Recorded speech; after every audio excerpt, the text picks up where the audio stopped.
You know how you could be living your life wrong right now? And while we could propose a lot of arguments, so there is no such thing as living your life wrong, there is. And I'm very confident about this because I'm someone who can see your future. And by future, I'm talking about the future that you're creating with your actions right now. And quite frankly, this is what my gift is about. This is where clients come to seek me for my advice and the guidance and divination. And frequently what happens in my sessions with my private clients is that I help them shift their perspective and I help them have a more optimal perception of their current reality. So there are many things that we can look at, but number one is if you're trying to control things that are not within your control right this moment. I'll give you an example. Recently I had this client who came to me because they were having financial issues. This client of mine did everything in their power to make this business work. They invested every cell in their body, every piece of their soul into making this business work. And still, it did not work. Which is another part that I always emphasize to you guys, that just because you want to manifest something, just because you work hard at something, just because you knock on the doors multiple times, it doesn't mean the door is going to open for you. Life does not work like that. There are many things that are not within your control. So anyways, I digress. So they were having financial problems and they were in so much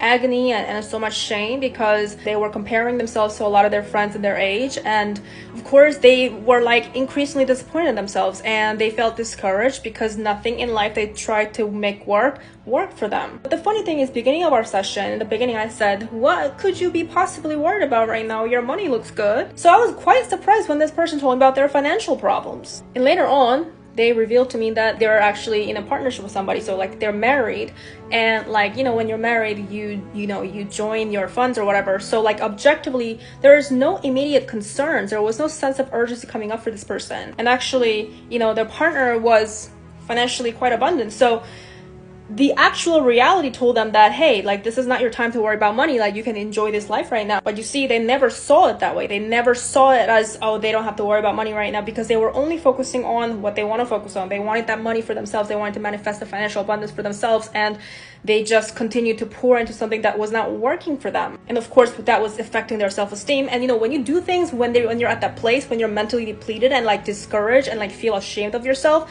that doesn't necessarily generate good outcomes, because it's just like you're no longer fueled, you're no longer inspired by your spirit. So here's the thing, just because you feel like you don't have something enough doesn't mean that that is the objective life for you. Sometimes you're not looking at things the way that you could look at to help yourself and accommodate your needs at the time. And this is not to say that you can't want more or aim for more, because goals are nice to have. But this constant stage of chasing after something and trying to fix something that's not working, this also puts you in a state of, you're fueling into the state of scarcity. So understand this very clearly. It's not always your actual life. It's not always your objective reality. It's not always your fate or karma. It's simply your perception, your perspective of things, your expectations of things that could be hindering you. Your expectations of how things should be, because that's what you want. But learn how to step back a little bit and change your perspective a little bit of your current reality.